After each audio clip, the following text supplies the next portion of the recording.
And hello everyone, and welcome to your Cowboy radio broadcast. Drop the weight and pull one up, for today we've got a very special moment to cover, that being of course the fact that this is the very first of many Cowboy radio broadcasts to come, throughout which we'll be discussing topics relevant to that of the questing individual, being philosophy, entrepreneurship, homesteading, and of course the Great Quest itself.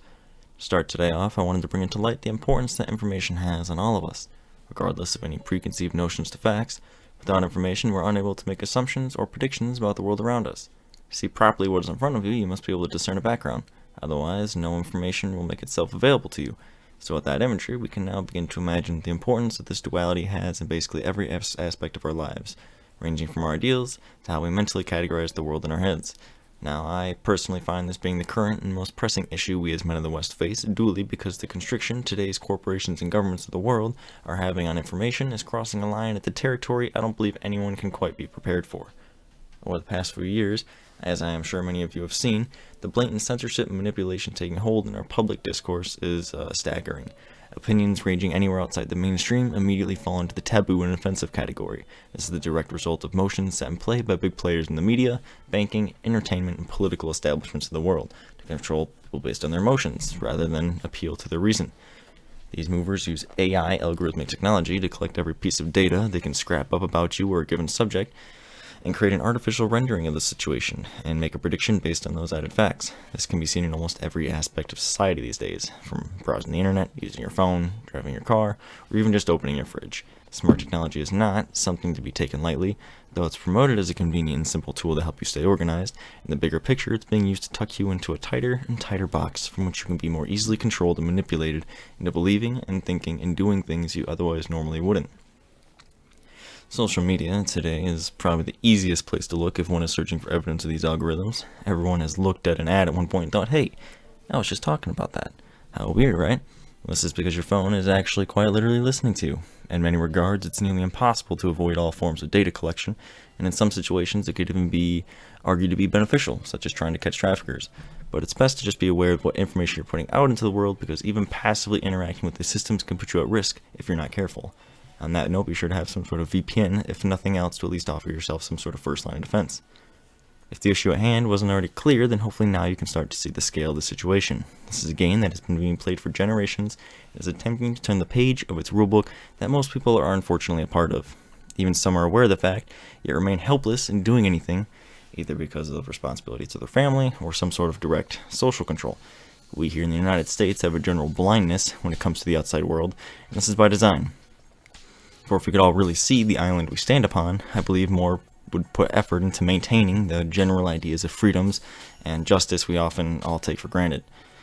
The enemy we face here is a blurred line, a form with familiar yet unrecognizable features. We can be aware of its presence, yet lost as to its current whereabouts. This is because the enemy we here in America are up against is not physical in nature. Much rather, it's, as I personally like to refer to it as, a mind parasite. It's certain ideas that have been injected into our societal consciousness, ideas that would have been intentionally warped to skew one's perception of the world, ultimately to make us feel as though we're separate from it, though that in particular is something I'd like to go more in depth on in a future broadcast. For now, I would like to keep this in the realm of information flow. With that being said, I'd say the easiest thing a person can do to shift their weight around is by voting for these systems with their money and or attention. If a system is stuck in a loop and only drives itself further and further into a rabbit hole, then the only plausible solution is to stop participating in the system.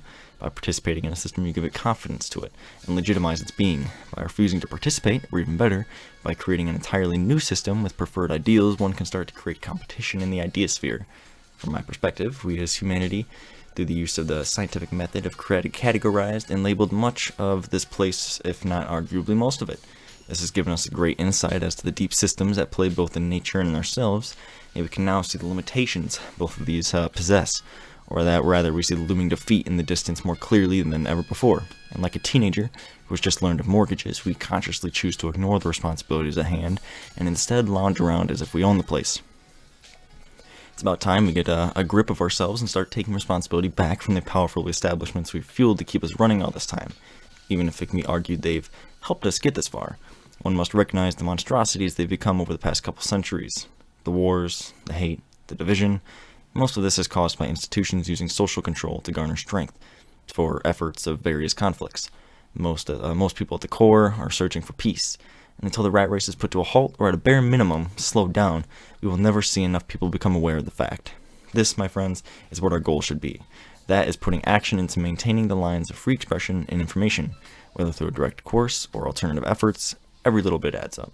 Consider running for office or work towards expanding culture. Everything is incredibly connected, and everyone, regardless if they're aware or not, affects the whole. So I'll leave you with that for today. I appreciate everyone who has decided to listen in.